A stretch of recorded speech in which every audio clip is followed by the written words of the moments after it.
નમસ્કાર મિત્રો, હું રાજેશ ભાસ્કર આપ સૌનું યુટ્યુબમાં આપણી આ ચેનલ પર સ્વાગત કરું છું. મિત્રો, આજે આપણે તારીખ 7 જૂન 2026ના કેટલાક મોસ્ટ ઇમ્પોર્ટન્ટ કરંટ અફેર અને અગાઉની પરીક્ષામાં પૂછાયેલા કેટલાક ઇમ્પોર્ટન્ટ પ્રશ્નો વિશે ડિટેલમાં ચર્ચા કરીશું, જે આપને આવનારી પરીક્ષા માટે ખૂબ જ ઉપયોગી સાબિત થશે. તો મિત્રો, આપ આ ચર્ચા સાથે જોડાઈ રહેજો અને વિડીયોને પહેલેથી લઈને છેલ્લે સુધી પૂરેપૂરો જોવાનો આગ્રહ રાખજો. તો ચલો મિત્રો, શરૂ કરીએ.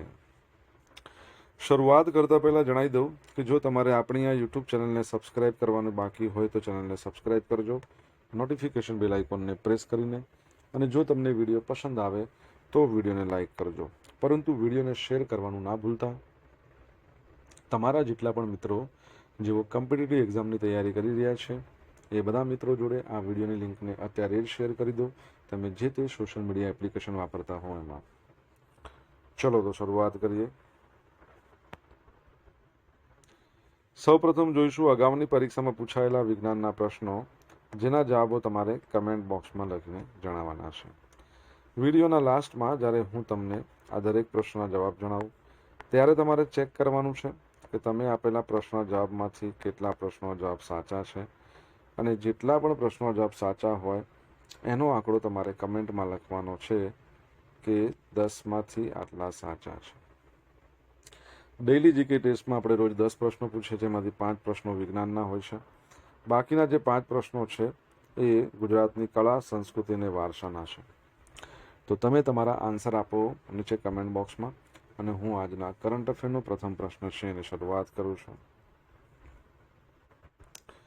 પ્રથમ પ્રશ્ન છે કે ગીરના જંગલોમાં કયા વર્ષ દરમિયાન કેનાઇન ડિસ્ટમ્પર વાયરસના કારણે સિંહોમાં અત્યંત વિનાશક રોગચાળો ફેલાયો હતો? તો જવાબ આવશે 2018માં. તો ગીરના જે ગુજરાતનું જે ગીરનું જંગલ છે એ વિસ્તારમાં તાજેતરમાં 8 એશિયાટિક સિંહોના બચ્ચાઓના રહસ્યમય મોતના મામલે પ્રયોગશાળાના સત્તાવાર અહેવાલો જાહેર કરવામાં આવ્યા છે. વન વિભાગ દ્વારા બહાર પાડવામાં આવેલા ડાયગ્નોસ્ટિક રિપોર્ટમાં કેનાઇન ડિસ્ટમ્પર વાયરસ છે, એટલે કે CVD, અને ઈતરડી દ્વારા ફેલાતા જે બેબેસિયા પરોપજીવ છે બંનેની શક્યતાઓને સંપૂર્ણપણે નકારી કાઢવામાં આવી છે. શરૂઆતમાં એવી આકાંક્ષા સેવાઈ રહી હતી કે વર્ષ 2018ના વિનાશક રોગચાળા જેવો જ કોઈ અત્યંત ચેપી રોગ ફેલાયો છે. જો કે હાલના રિપોર્ટ સ્પષ્ટપણે સૂચવે છે કે આ મૃત્યુ પાછળ કોઈ રોગચાળો નહીં, પરંતુ વૈકલ્પિક, પર્યાવરણીય અથવા તો વર્ણતુક સંબંધી કારણો જવાબદાર હોઈ શકે છે. ગીરના જંગલો તમને ખબર છે આખા વિશ્વની અંદર ફક્ત 2 જ જગ્યાએ સિંહો જોવા મળે છે, એક આફ્રિકામાં અને એક એશિયામાં, આપણા ગીરના જંગલમાં. છેલ્લે તમને ખ્યાલ હોય તો 16મા નંબરની વસ્તી ગણતરી કરવામાં આવી હતી ત્યારે કેટલા સિંહો હતા? તમને આન્સર આવડે તો કમેન્ટ બોક્સમાં લખીને જણાવો. અને સિંહની વાત આવી છે તો તમને ખબર છે કે સિંહ માટેનો જે દિવસ છે, ઓકે, વિશ્વ સિંહ દિવસ 10મી ઓગસ્ટે મનાવવામાં આવે છે. ત્યારબાદનો ક્વેશ્ચન, દર વર્ષે વિશ્વ ખાદ્ય સુરક્ષા દિવસ ક્યારે મનાવવામાં આવે છે? તો મિત્રો, આજનો દિવસ છે એટલે કે 7મી જૂન, જેને વિશ્વ ખાદ્ય સુરક્ષા દિવસ તરીકે ઉજવીએ છીએ. આ વર્ષની જે થીમ છે, from burden to solution, safe food everywhere. તો વિશ્વ ખાદ્ય સુરક્ષા દિવસ દર વર્ષે 7મી જૂનના રોજ સમગ્ર વિશ્વમાં મનાવવામાં આવે છે. આ દિવસની ઉજવણીની શરૂઆત યુનાઇટેડ નેશન્સ જનરલ એસેમ્બલી દ્વારા વર્ષ 2018માં કરવામાં આવી હતી, બરાબર છે, જેનો મુખ્ય હેતુ દૂષિત ખોરાક અને પાણીના કારણે સ્વાસ્થ્ય પર થતી જે નકારાત્મક અસરો છે એના વિશે જનજાગૃતિ ફેલાવવાનો. આ અભિયાન વૈશ્વિક સ્તરે વર્લ્ડ હેલ્થ ઓર્ગેનાઇઝેશન અને ફૂડ એન્ડ એગ્રીકલ્ચર ઓર્ગેનાઇઝેશન દ્વારા સંયુક્ત રીતે ચલાવવામાં આવે છે. અસુરક્ષિત ખોરાક એ માત્ર સ્વાસ્થ્ય માટે જ નહીં, પરંતુ આર્થિક વિકાસ અને પર્યટન ક્ષેત્ર એના માટે પણ મોટો પડકાર છે. ભારતમાં ખાદ્ય સુરક્ષાના ધોરણો નક્કી કરવાનું અને તેના અમલીકરણનું મુખ્ય કાર્ય food safety standard authority of India આ નામની સંસ્થા દ્વારા કરવામાં આવે છે. તમને ખબર છે કે બીજી સંસ્થા અહીંયા જે આપણે વાત કરી છે, ફૂડ એન્ડ એગ્રીકલ્ચર ઓર્ગેનાઇઝેશન, જેની સ્થાપના 1945માં, આનું હેડક્વાર્ટર ક્યાં છે? તો ચલો તમે જ જણાવી દો, અને તમને ખ્યાલ હશે કે આપણા વડાપ્રધાન નરેન્દ્ર મોદી છે, એમને આ FAO દ્વારા એગ્રીકોલા આ પુરસ્કારથી નવાજવામાં આવ્યા છે. ક્યુ ડોંગ્યુ એના અધ્યક્ષ છે, યાદ રાખજો. મલેશિયામાં સોશિયલ મીડિયા પર પ્રતિબંધ. તો મલેશિયા સરકારે 1 જૂન 2026થી 16 વર્ષથી ઓછી ઉંમરના બાળકો માટે સોશિયલ મીડિયા એકાઉન્ટ રાખવા પર પ્રતિબંધ મૂક્યો છે. ઉંમર મર્યાદાની વાત કરીએ તો 16 વર્ષથી નાના બાળકો ફેસબુક, ઇન્સ્ટાગ્રામ, ટિકટોક, યુટ્યુબ આવા પ્લેટફોર્મ પર એકાઉન્ટ બનાવી શકશે નહીં. નવો નિયમ. જે સોશિયલ મીડિયા પ્લેટફોર્મ પર મલેશિયામાં 80 લાખથી વધુ યુઝર્સ છે, એમને આ નિયમ લાગુ પડશે. આ ઉપરાંત નવું એકાઉન્ટ બનાવવા માટે સોશિયલ મીડિયા કંપનીઓએ સરકારી ID કાર્ડ કે પાસપોર્ટ એના દ્વારા ઉંમરની ચકાસણી કરવી પડશે.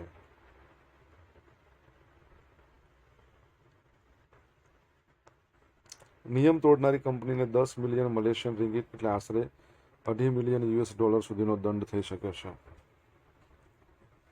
ઓકે, તો આ યાદ રાખજો. તમને ખબર છે પ્રથમ એ કયો દેશ હતો જેને સોશિયલ મીડિયા બેન કર્યું હતું 16 વર્ષથી નીચેના જે બાળકો છે એના માટે? કમેન્ટમાં લખો ને એકવાર તમને ખ્યાલ હોય તો. અને હા, ઓકે, આગળ વધીએ. વિડીયો પસંદ આવ્યો હોય, ભણવાની મજા આવી હોય તો વિડીયોને લાઇક કરો, તમારા મિત્રો જોડે વિડીયોની લિંકને શેર કરો. આપણી બંને યુટ્યુબ ચેનલ રાજેશ ભાસ્કર 2 ને સબસ્ક્રાઇબ કરવાનું બાકી તો સબસ્ક્રાઇબ કરો, નોટિફિકેશન બેલ આઇકોનને પ્રેસ કરીને. જો તમારે ડેલી કરંટ અફેરની PDF જોઈતી હોય તો આપણી ટેલિગ્રામ ચેનલને જોઈન કરી લો. ટેલિગ્રામ ચેનલ પર તમને ડેલી કરંટ અફેરની PDF મળશે, સાથે તમને પોલ્સ પણ રમવા મળશે. ઓકે. ઓડિશામાં મંજૂર કરાયેલ રમેશ્વર નહીં આવે, અહીંયા રામેશ્વર આવશે. ઓડિશામાં રામેશ્વર છે. રામેશ્વરથી પારાદીપ કોસ્ટલ હાઈવે પ્રોજેક્ટનો કુલ મૂડી ખર્ચ કેટલા કરોડ રૂપિયા છે? 8,300.79 કરોડ રૂપિયા. તો વડાપ્રધાન નરેન્દ્ર મોદીની અધ્યક્ષતામાં આર્થિક બાબતોની કેબિનેટ સમિતિ છે, એણે ઓડિશામાં રામેશ્વરથી પારાદીપ સુધી નવા કોસ્ટલ હાઈવેના નિર્માણને મંજૂરી આપી છે, જેનો પ્રોજેક્ટની કુલ લંબાઈ 160.18 કિલોમીટર છે. અંદાજિત મૂડી ખર્ચ 8,300.79 કરોડ છે, અને હાઇબ્રિડ એન્યુટી મોડ એ હેઠળ 2 પેકેજમાં બનાવવામાં આવશે. કનેક્ટિવિટી અને પ્રગતિ. આ હાઈવે ઓડિશાના 4 જિલ્લાઓ ખુર્દા, પુરી, કેન્દ્રપાડા અને જગતસિંહપુરમાંથી પસાર થશે. 9 આર્થિક નોડ અને 5 લોજિસ્ટિક નોડને જોડશે, જેનાથી પ્રાદેશિક વિકાસ છે અને મોટો વેગ મળશે. પ્રોજેક્ટની મુખ્ય વિશેષતા તો 2 અલગ પેકેજ છે. એક તો છે કોણાર્ક એટલે રામેશ્વરથી કોણાર્ક પેકેજ 1, અને આ જે છે 4 લેનનો એક્સપ્રેસ કંટ્રોલ હાઈવે બનશે. બીજું છે કોણાર્કથી પારાદીપ, તો પેવડ શોલ્ડર સાથેનો 2 લેન હાઈવે બનશે. વાહનોની સ્પીડ 100 કિલોમીટર પ્રતિ કલાકની રહેશે. હવે મિત્રો, અહીંયા આ પ્રોજેક્ટ એકવાર પૂરો થશે ને એટલે રામેશ્વરથી પારાદીપ જવું હોય ને, મુસાફરીનો સમય 2 કલાક ને 30 મિનિટ જેટલો ઘટશે. રોજગારીની તકો. આ પ્રોજેક્ટ દ્વારા કુલ 53.61 લાખ માનવ દિવસની સીધી અને 67.01 લાખ માનવ દિવસની પરોક્ષ રોજગારીની તકો ઊભી થશે. પર્યાવરણીય ફાયદા જોઈએ તો હાઈવેના કારણે વાહનોનું સંચાલન સરળ થશે, જેનાથી ઇંધણનો વપરાશ અને કાર્બન ઉત્સર્જનમાં નોંધપાત્ર ઘટાડો થશે. ઓકે.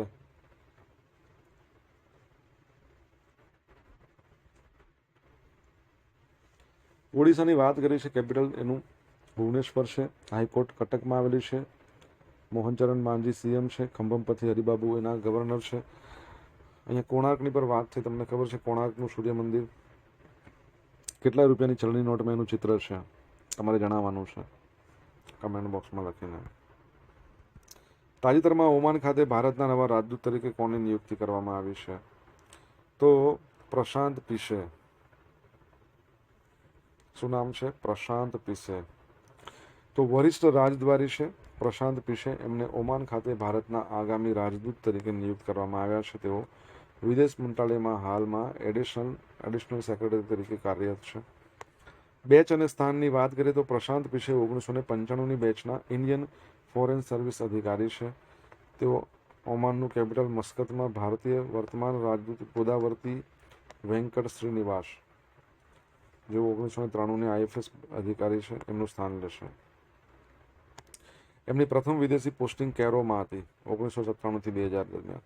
ત્યારબાદ 2004 સુધી ત્રિપોલી, લિબિયામાં પણ સેવા આપી હતી.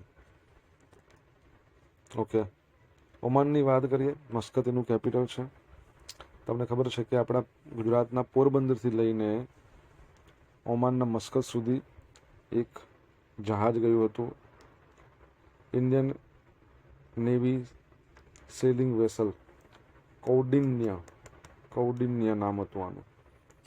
જે તમને ખબર હોય તો અજંતા ઇલોરાની જે ગુફાઓ છે ને, એમાં 17 નંબરની ગુફા છે. ત્યાં એક ચિત્ર છે, ચિત્ર પરથી બનાવ્યું હતું. એમાં કોઈ પણ મશીન નથી, બરાબર છે, એન્જિન નથી. એ હલેશાથી અને પવન સળથી એ ચાલે. પ્લસ બીજી વસ્તુ, એમાં કઈ ખીલીનો ઉપયોગ કરવામાંથી આવ્યો, ટાંકાવાળી પદ્ધતિનો ઉપયોગ કરવામાં આવે છે, કાથીથી બાંધીને. તો એ પણ યાદ રાખજો. બીજી વસ્તુ કે ઓમાનથી ગુજરાત સુધી આપણે એક લાંબી 2000 કિલોમીટરની લાંબી પાઇપલાઇન, બરાબર છે, નાખવાની ગણતરી છે સરકારની. 2000 કિલોમીટર હશે, સમુદ્રમાં 3000 મીટર નીચે, અને 40,000 રૂપિયાની આસપાસનો એનો ખર્ચો થશે. ઓમાનની વાત કરીએ છીએ આપણે, એના સુલતાનનું નામ જણાવો કમેન્ટમાં લખીને.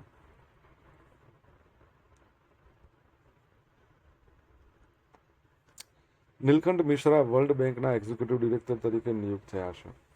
તો પ્રખ્યાત અર્થશાસ્ત્રી છે, અને વોશિંગ્ટન ડીસી અમેરિકાનું કેપિટલ, ત્યાં આવેલું છે વર્લ્ડ બેંકનું હેડક્વાર્ટર. ત્યાં ભારતના એક્ઝિક્યુટિવ ડિરેક્ટર તરીકે વરણી કરવામાં આવી છે.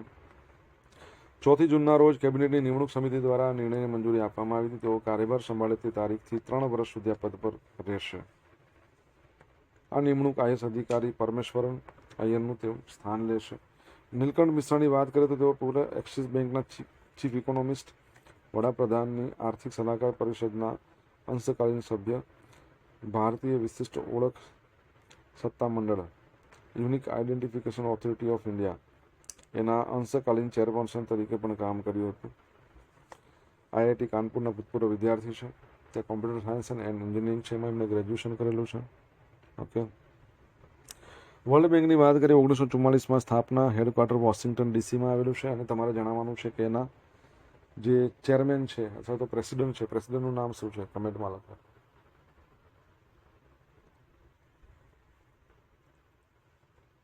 સોશિયલ મીડિયાના માધ્યમથી મારી સાથે તમે કનેક્ટ રહી શકો છો. ઇન્સ્ટા આઈડી છે આપણું rajesh.i.bhaskar, ફેસબુક આઈડી છે RI ભાસ્કર, અને ટેલિગ્રામ ચેનલ છે આપણી રાજેશ ભાસ્કર, જ્યાં ડેલી કરંટ અફેરની પીડીએફ તમને મળશે અને બોલ્સ પણ રમવા મળશે.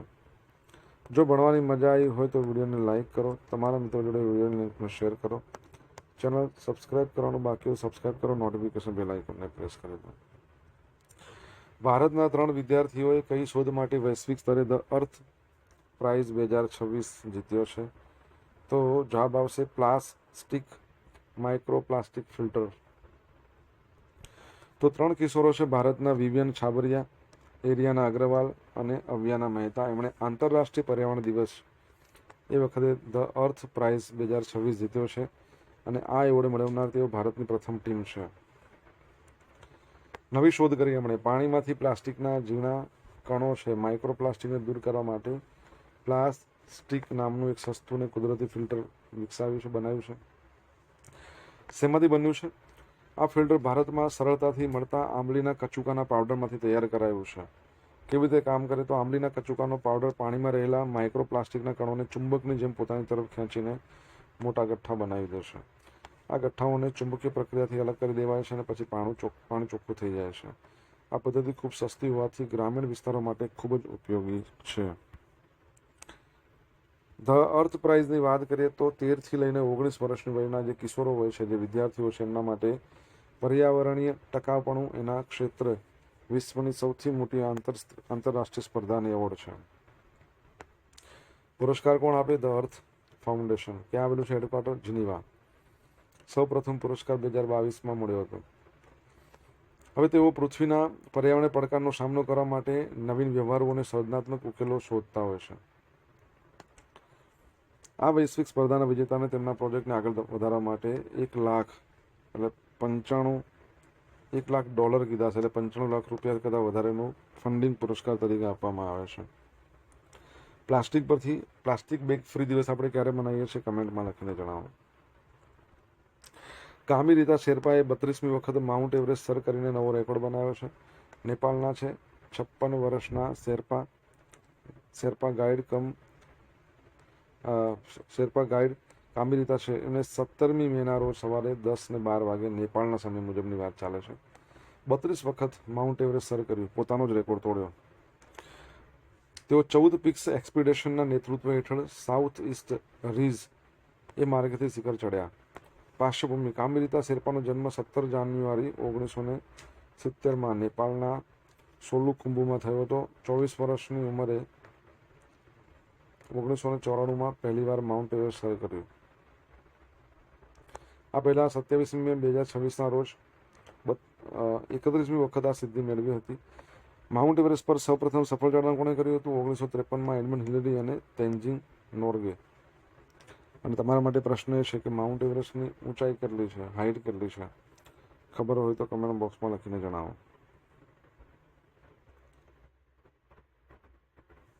હવે મિત્રો જોઈશું અગાઉની પરીક્ષામાં પૂછાયેલા વિજ્ઞાનના પ્રશ્નો. પહેલો પ્રશ્ન, એક્સરેના શોધ કોણે કરી હતી?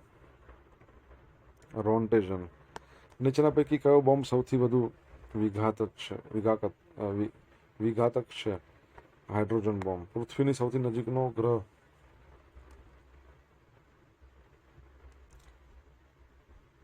તો શુક્ર છે. સૂકો બરફ કોને કહેવાય? કાર્બન ડાયોક્સાઇડના ઘન સ્વરૂપને. ભૌતિક શાસ્ત્રના પિતા કોને કહેવાય છે? આર્કિમિડીઝ. હવે મિત્રો જોઈશું અગાઉની પરીક્ષામાં પૂછાયેલા ગુજરાતની કળા, સંસ્કૃતિ અને વારસાના પ્રશ્નો. પહેલો પ્રશ્ન હતો, ડૉક્ટર અબ્દુલ કલામનો જન્મ ક્યાં થયો હતો? રામેશ્વરમ. આ અલગ છે, તમિલનાડુમાં આવેલું છે. આદિવાસીઓના વિકાસ માટે કોણે દક્ષિણ ગુજરાતમાં વેડસી ખાતે આસામવાળા શાળા સ્થાપી હતી? તો જુગતરામ દવે. ડૉક્ટર બાબા સાહેબ આંબેડકરે તેમના કયા કાર્ય માટે તેઓ વધારે જાણીતા છે? તો બંધારણના ઘડવૈયા તરીકે. ભારતના પૂર્વ રાષ્ટ્રપતિ અબ્દુલ કલામનું પુસ્તક આમાંથી કયું છે?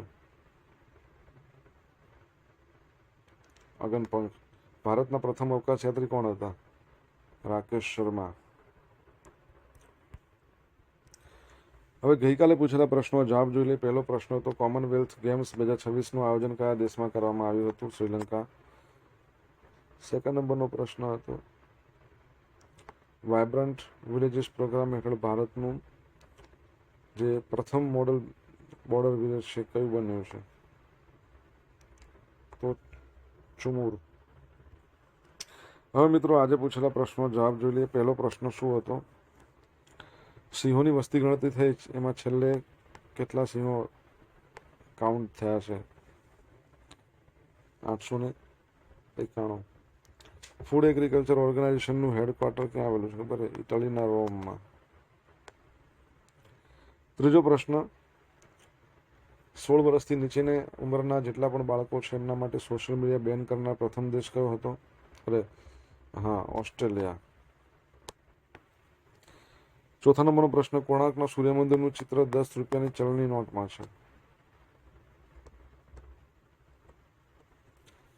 પાંચમા નંબરનો પ્રશ્ન, ઓમાન છે એના રાજા એટલે કે સુલતાનનું નામ શું છે?